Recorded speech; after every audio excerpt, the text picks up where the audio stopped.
itu Tuhan, bangsa-bangsa bertelut.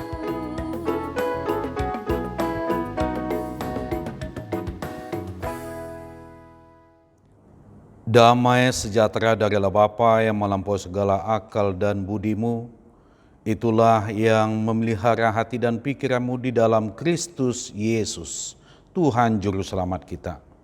Amin. Salam, jemaat Tuhan yang terkasih di dalam nama Tuhan Yesus Kristus. Firman Tuhan pada Minggu Trinitas ini tertulis di dalam kitab Kejadian pasal 1 ayat 26 sampai ayat yang ke-31. Beginilah firman Tuhan yang tertulis. Berfirmanlah Allah, baiklah kita menjadikan manusia menurut gambar dan rupa kita, supaya mereka berkuasa atas ikan-ikan di laut dan burung-burung di udara, dan atas ternak, dan atas seluruh bumi, dan atas segala binatang melata yang merayap di bumi. Maka Allah menciptakan manusia itu menurut gambarnya. Menurut gambar Allah diciptakannya dia, laki-laki dan perempuan diciptakannya mereka. Allah memberkati mereka, lalu Allah berfirman kepada mereka, beranak cuculah dan bertambah banyak, penuhilah bumi dan taklukkanlah itu. Berkuasalah atas ikan-ikan di laut dan burung-burung di udara, dan atas segala binatang yang merayap di bumi. Berfirmanlah Allah, lihatlah, aku memberikan kepadamu segala tumbuh-tumbuhan yang berbiji di seluruh bumi, dan segala pohon-pohonan yang buahnya berbiji, itulah yang akan menjadi makananmu. Tetapi kepada segala binatang di bumi dan segala burung di udara, dan segala yang merayap di bumi, yang bernyawa, kuberikan segala tumbuh-tumbuhan hijau menjadi makanannya. Dan jadilah demikian. Maka Allah melihat segala yang dijadikannya itu sungguh amat baik. Jadilah petang dan jadilah pagi, itulah hari ke-6. Demikianlah firman Tuhan yang tertulis. Saudara-saudara terkasih di dalam nama Tuhan Yesus Kristus, pada minggu ini kita dibimbing melalui topik kemuliaan Allah atas ciptaannya. Saudara-saudara terkasih, manusia memiliki nilai yang sangat berharga karena manusia diciptakan menurut gambar Allah. Dan nilai dari manusia bukan karena apa yang akan dimiliki manusia itu nantinya, tetapi karena sesuatu yang sudah disiapkan oleh Allah sebelumnya bagi manusia yang akan diciptakannya itu. Sehingga apapun yang akan dimiliki oleh manusia nantinya tidak akan menambah nilai hidupnya di hadapan Allah.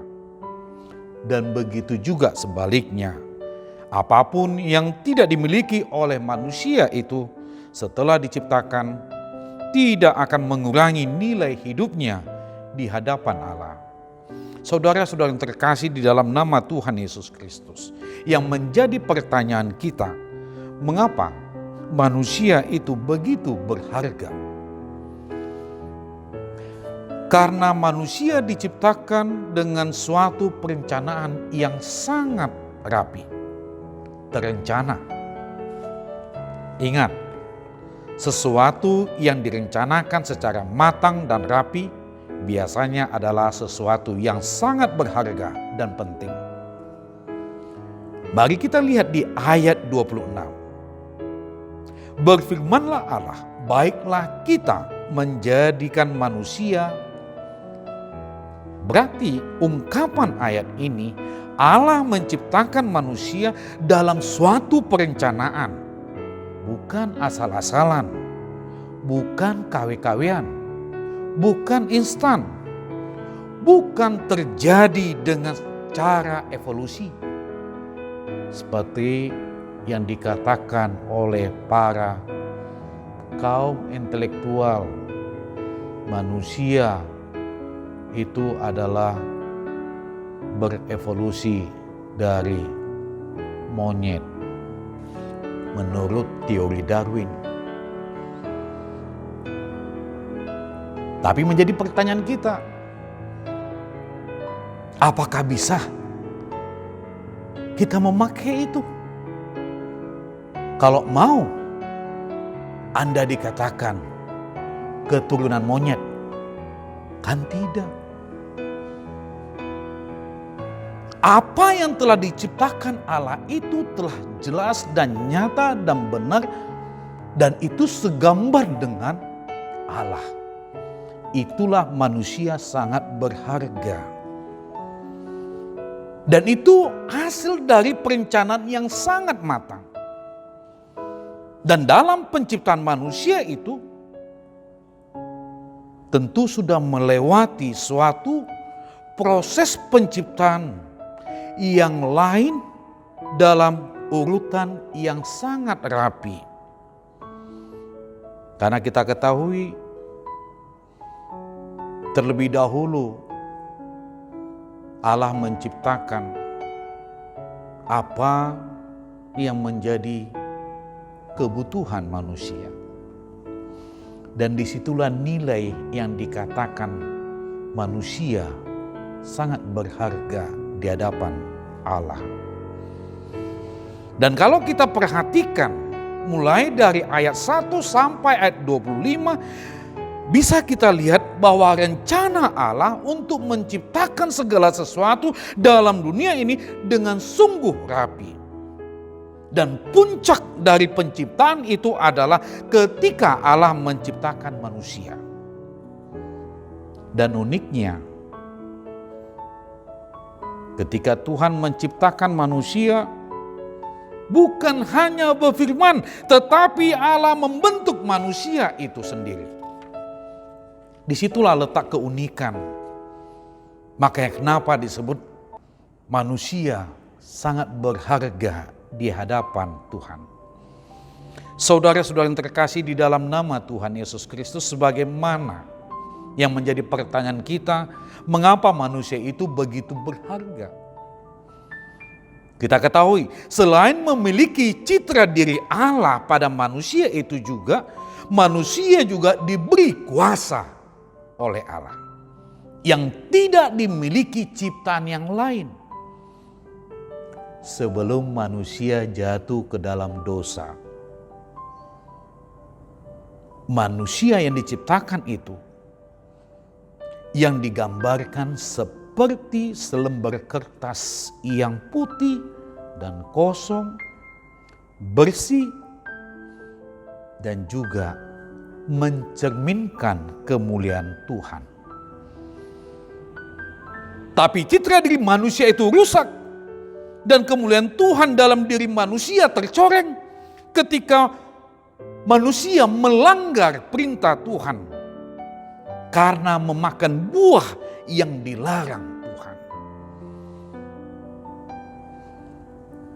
Dalam Kejadian 2 ayat 16 sampai 17 jelas dikatakan, semua pohon dalam taman ini boleh kau makan buahnya dengan bebas. Tetapi pohon pengetahuan tentang yang baik dan yang jahat itu, janganlah kau makan buahnya. Sebab pada hari engkau memakannya, pastilah engkau mati. Disinilah kita melihat ketidaktaatan manusia pada Tuhan dan juga penyalahgunaan kuasa yang diberikan Tuhan kepada manusia itu. Dan menyalahgunakan kebebasan itu. Free will itu, itulah yang menyebabkan terputusnya hubungan manusia dengan Allah. Akhirnya manusia itu berdosa dan diusir dari Taman Eden. Dosalah yang telah merusak citra diri manusia itu. Dosa yang merusak hubungan manusia dengan Allah. Dosa yang menghancurkan kemuliaan Allah dalam diri manusia itu. Itulah yang terjadi. Saudara-saudara yang terkasih di dalam nama Tuhan Yesus Kristus, biarpun manusia telah jatuh dalam dosa, Tapi Allah tidak tinggal diam. Allah tidak pasif. Melainkan Allah aktif. Bagaimana manusia yang telah jatuh dalam dosa itu, manusia yang telah diperbudak oleh iblis itu, Allah melakukan karyanya, penyelamatannya melalui hambanya, mulai dari Nabi Nuh, Abraham, Yusuf, dan juga Daud. Dan puncaknya, Allah hadir dalam rupa manusia, yaitu Yesus Kristus. Disitulah kita melihat begitu berharganya manusia itu. Biarpun manusia itu sudah jatuh ke dalam dosa, tapi Allah tidak mau membiarkan itu. Untuk itu, kepada kita juga sering terdengar,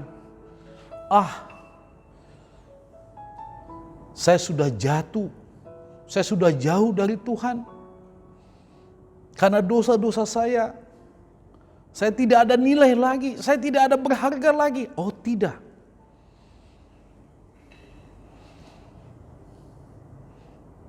Makanya Allah hadir dalam rupa manusia untuk menyelamatkan kita, orang yang berdosa. Makanya Allah hadir dalam rupa manusia. Bukannya Allah tidak bisa membuat ciptaan yang baru lagi, bisa. Tapi Allah mau menunjukkan lebih besar kasih setianya kepada manusia, bukan murkanya. Karena itulah Allah menjadi manusia dan memberikan penghargaan yang luar biasa. Dia rela mati di kayu salib hanya untuk menebus dosa-dosa kita. Saudara-saudara terkasih dalam nama Tuhan Yesus Kristus.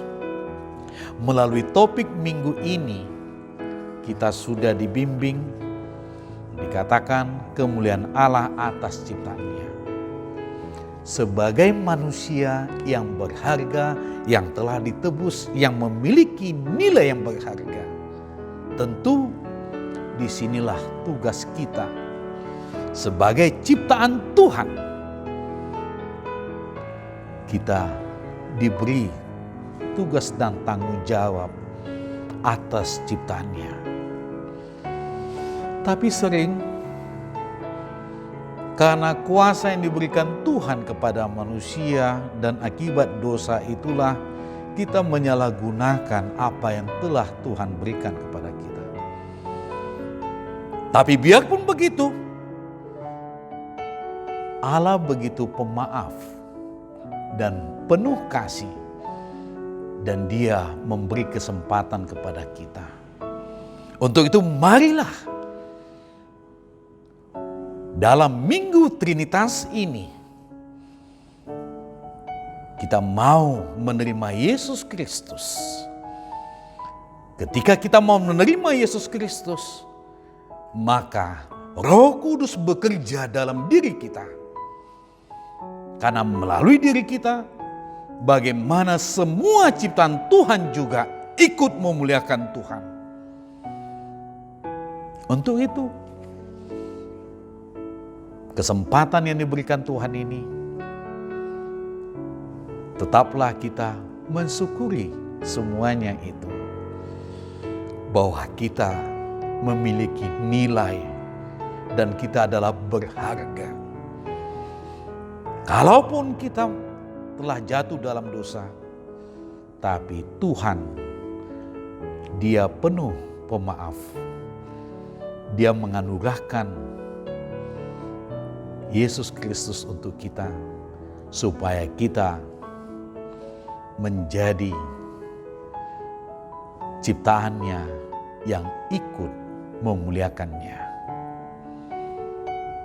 Biarlah melalui firman Tuhan ini, kita diberkati dan dimampukan dan memakai hidup ini hanya untuk memuliakan Tuhan.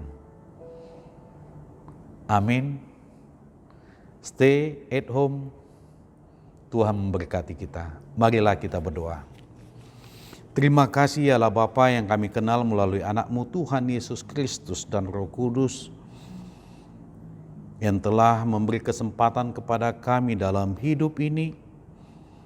Biarpun kami sering jatuh dalam dosa, biarpun kami sering melanggar apa yang telah Tuhan anugerahkan dalam hidup ini, tapi Engkau lebih menunjukkan besar kasih setiamu kepada kami dan tetap membimbing kami menurut kehendak-Mu, menurut jalan-Mu Tuhan. Terima kasih Tuhan atas segala anugerah yang telah Kau berikan kepada kami. Untuk itu ya Tuhan, biarlah firman Tuhan ini menjadi kekuatan kami untuk melakukan apa yang telah Kau berikan kepada kami, sehingga kami pun juga menjadi alat-Mu untuk memuliakan-Mu Tuhan. Apa yang telah kami miliki itu semua, itu juga adalah dari Engkau. Inilah kami Tuhan, kami serahkan hidup kami ke dalam tangan-Mu saja. Biarlah saudara-saudara kami juga dimanapun mereka berada, tetap di dalam penyertaan-Mu Tuhan, dan mereka pun juga merasakan sukacita dari-Mu. Terima kasih Tuhan, terimalah doa kami ini melalui anak-Mu Tuhan Yesus Kristus, Tuhan Juru Selamat kami. Amin.